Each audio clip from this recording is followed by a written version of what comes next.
Hi everybody and welcome back to Visit Fylde Coast. This short video is about a new project called Coast Watchers. Fylde Coast Watchers. I'm stood right at the edge of the beautiful Irish Sea, which is just going out after a morning of awful rain. And I'm going to just do this quick video to introduce you to this new project and explain how you can get involved. So this beautiful looking vision in front of us at the moment, if you'd have been here about 3 hours ago, you'd have said, oh my word, because about 3 hours ago it was raining, it was windy, it was awful, and it settled down quite a lot. And that is the whole point of what we're doing with Coast Watchers.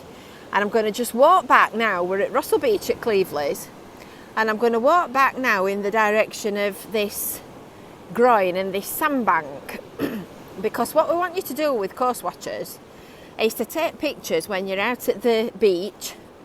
Any beach will do on the Fylde Coast. You can do Fleetwood, Cleveleys, Blackpool, Lytham, St Annes, whichever one you want.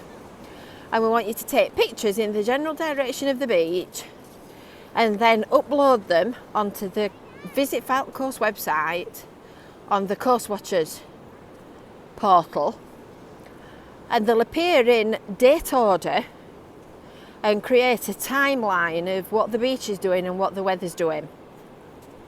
I've been out this afternoon doing our vlog for Sunday, and I've noticed that during the course of this week, while we've had the really bad weather, it's scoured the beach into all kinds of different shapes. And I noticed this in particular here.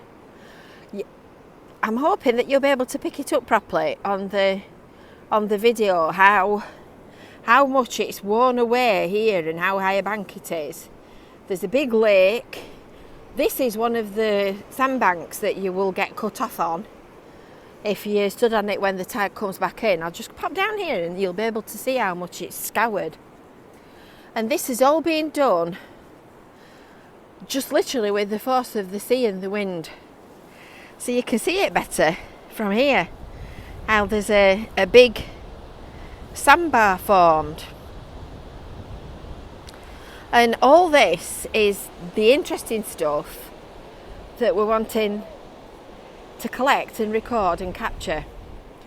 So if you're on a beach and you see anything unusual like this is, or if you're walking on the sea wall on the promenade, anything that you see that you think is interesting and worth sharing, if it catches your attention, take a photograph of it and upload it to Coast Watchers. I mean, you can see here the groin, this wooden groin, is designed to trap sediment that's being carried by the sea against these wooden boards, which it's done more or less where that chap sat. But here it's scoured it away, and these are these metal things. These are the sheet piles that are right in the base of the groin. These groins are all going to be replaced with rocks very shortly when the beach management project kicks off. But you can see just how much it's moved about. So you don't need to come down onto the beach to take photographs and record it.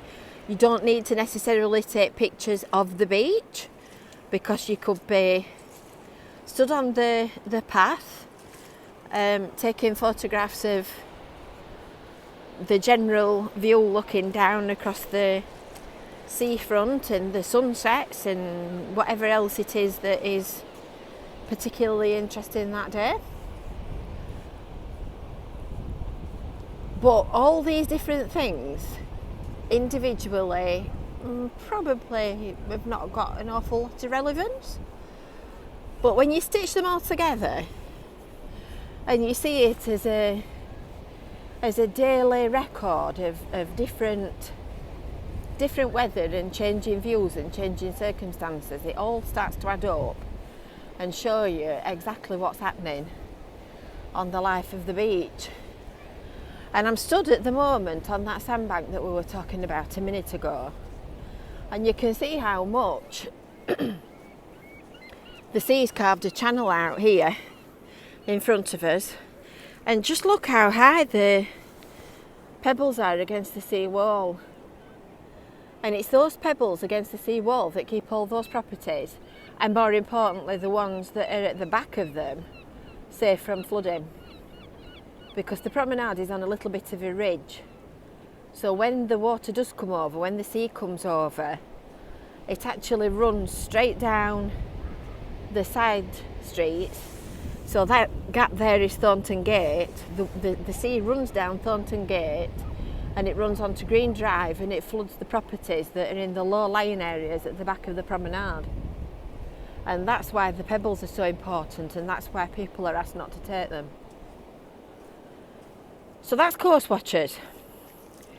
So hopefully over a period of time we'll collect a full record of changing weather, views, different things that are washing up. Somebody had said to me earlier today that they'd seen an